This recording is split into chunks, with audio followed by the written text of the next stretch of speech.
Fala galera, tudo bem? Eu sou Larissa Timóteo, professora de ciências, e o assunto de hoje é a tabela periódica. Vamos lá? Bom, pessoal, o negócio é o seguinte.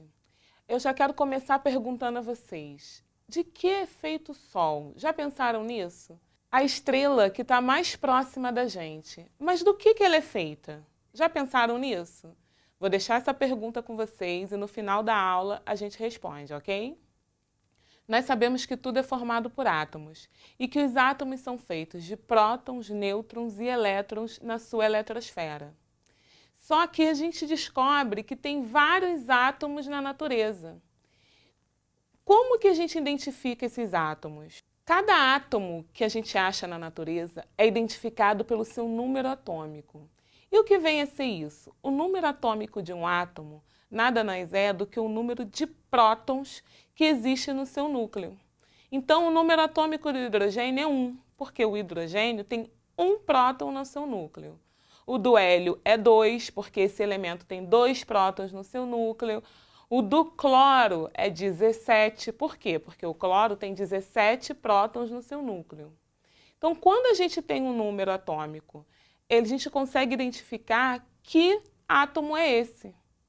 Um átomo eletricamente neutro vai ser aquele que tem um número de prótons igual ao número de elétrons.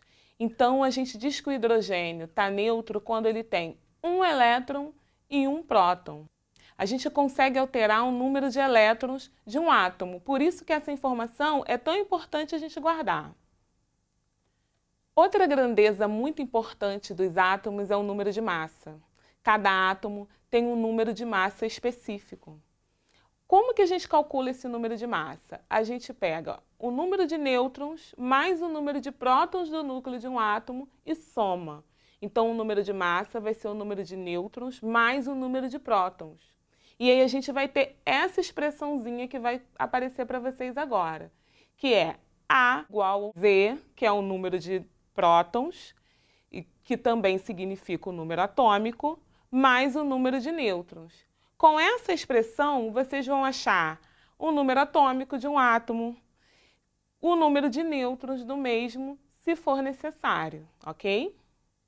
Então, um elemento químico nada mais é que um conjunto de átomos com o mesmo número de prótons.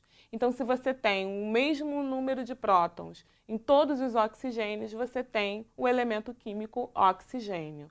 Assim acontece com todos os elementos químicos conhecidos na natureza. Então, como esses elementos químicos foram organizados depois que eles foram descobertos?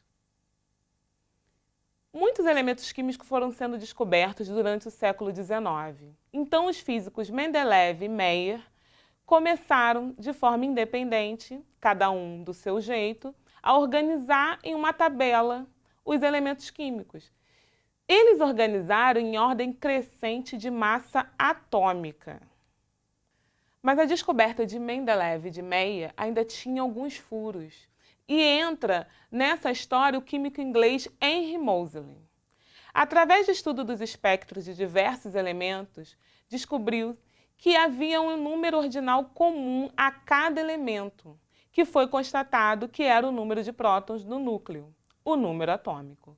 Quando a tabela foi organizada em número crescente de número atômico, todas as inconsistências da tabela de Mendeleev desapareceram. Atualmente, os elementos químicos são organizados em ordem crescente de número atômico. Então, a gente vai ter todos os elementos organizados em grupos, de acordo com as suas semelhanças de propriedades, certo? Então, quando a gente olha para uma tabela periódica, ela tem 7 períodos na linha horizontal. Então, a gente vai ver aqui, ó, 1, 2, até o 7.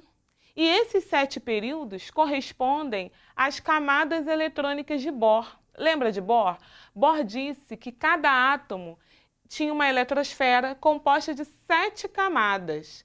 Essas camadas que vocês vão ver aqui agora, então cada linha horizontal vai corresponder a uma camada eletrônica dos elétrons.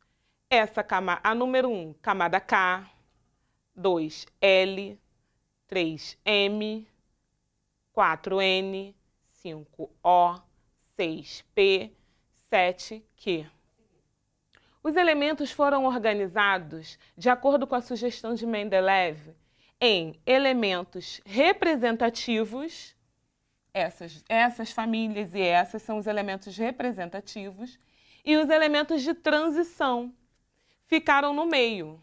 Eles são chamados de transição porque têm propriedades tanto parecidas com essas quanto essas.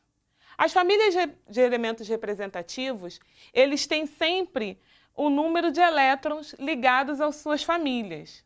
Então, a tabela periódica é organizada também em 18 famílias. A família 1, a família dos metais alcalinos, que não inclui hidrogênio, tá? A família dos metais alcalinos é toda essa aqui na cor roxa. Nessa cor mais lilás, na família 2, a gente vai ter a família dos metais alcalinos terrosos, porque são metais mais ligados à terra e etc. Entre a família 3 e 12, a família dos elementos de transição. Aqui a gente tem que prestar atenção.